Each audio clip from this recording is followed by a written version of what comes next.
Hello అండి, అందరికీ నమస్తే. ఈరోజు మన వీడియో ఏంటంటే తోటకూర టమాటో కర్రీ అండి. వీడియోలోకి వెళ్ళే ముందు like subscribe please friends. Video ఏంటంటే చాలామందికి తోటకూర పప్పు అయినా తింటారు కానీ ఇష్టంగా, పిల్లల నుంచి పెద్దల వరకు తోటకూర టమాటా వేసిన కర్రీ మాత్రం పిల్లలైతే అస్సలే తినరు. పెద్దవాళ్ళు అయితే కొంతమంది తింటారు కానీ కొంతమంది అయితే అసలు తినరు. తోటకూర ఒక కట్ట తీసుకున్నాను నేనైతే.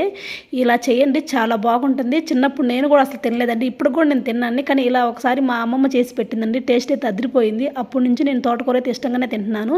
ఒక కట్ట తోటకూర తీసుకొని దాంట్లో 5 పచ్చిమిరపకాయలు వేసుకొని, కొంచెం మంటని 6 వేసుకున్నా పర్వాలేదండి. 2 టమాటాలు సన్నగా కోసుకొని, పప్పు కుక్కర్ తీసుకొని దాంట్లో అయితే తోటకూరను శుభ్రంగా క్లీన్ చేసుకొని దాంట్లో వేసుకొని, దాంట్లో పచ్చిమిరపకాయలు టమాటాలు మళ్ళీ చింతపండు అండి, ఎంత ఒక నిమ్మకాయ సైజ్ అంత చింతపండు దాంట్లో వేసుకొని, 1 గ్లాస్ వాటర్ పోసుకొని మనం కుక్కర్ మూత పెట్టేసి మనం ఒక 2 విజిల్ వచ్చిన దాకా ఉంచుకోవాలండి. చూడండి ఫ్రెండ్స్, వీడియోలో నాకైతే 2 విజిల్ వచ్చిన తర్వాత ఆపుకున్నాను. దాంట్లో కొంచెం ఉప్పు అయితే వేసుకున్నాను, లైట్గా ఉప్పు వేసిన తర్వాత 1 చెంచా అయితే నేను కారం వేసాను.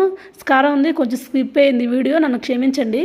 తర్వాత మనం పప్పు గుత్తి తీసుకొని కొంచెం బాగా మెత్తగా అలా మనం బాగా ఎనుపుకోవాలండి. పప్పు గుత్తితో బాగా మెత్తగా అలా చూపించాను చూడండి, వీడియోలాగా మెత్తగా మిక్స్ చేసుకోండి. చాలా అంటే చాలా బాగుంటుంది పప్పు అయితే, తోటకూర టమాటా కర్రీ అయితే చూడండి వీడియోలాగా అలా కలుపుకున్న తర్వాత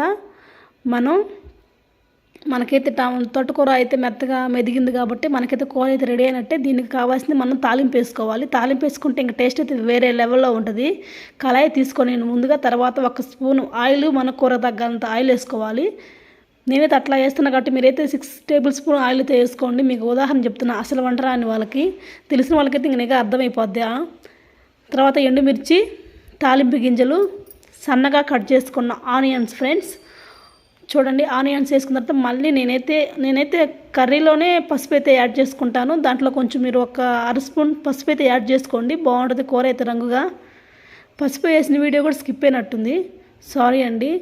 ఇన్ని స్కిప్ చేసాను, లైక్ అయితే చేయమాకండి. మీకోసం ఈసారి స్కిప్ చేయకండి, ఇలాంటి పొరపాటు కాకుండా మళ్ళీ జాగ్రత్తగా అయితే వంట అయితే చేస్తాను. మీకు అందుకే కొన్ని స్కిప్ అనేది నేను చెప్తున్నాను, అందుకని మన ఛానల్ ఇలా చెప్తున్నాను ఏమనుకోమాకండి. లైక్ సబ్స్క్రైబ్ అయితే ప్లీజ్ ఇవ్వండి.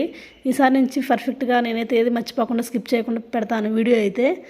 తర్వాత కరివేపాకు, పసుపు స్కిప్ అవ్వలేదండో, నేను అయిపోయిందేమో అనుకున్నాను. చూడండి, పసుపు కూడా వేసాను. పసుపు వేసుకుంటే మనకి ఏంటంటే కూర కొంచెం కలర్ఫుల్గా, అన్నం కలుపుకునే ముందు మాకు అన్నంలో కలిసి టేస్ట్గా అయితే ఉంటుంది. పసుపు అయితే నేను ఇలానే వేసుకుంటాను పోపులోను. పప్పు ఎలాంటి కూరలు చేసినా పసుపు అయితే నేను ఆయిల్లోనే వేసుకుంటాను, బాగా ఫ్రై చేసి స్మెల్ రాకుండా బాగుంటుందని.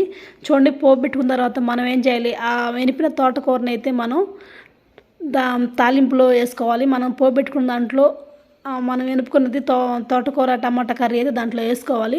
ఇలా చేయండి ఫ్రెండ్స్. తోటకూర అయితే ఎవరైతే ఇష్టంగా తినకుండా ఉంటారో వాళ్ళైతే ఖచ్చితంగా తింటారు. వీడియో మీకు నచ్చితే లైక్ అయితే చేయండి, సబ్స్క్రైబ్ చేయడం మర్చిపోకండి. Thanks for watching.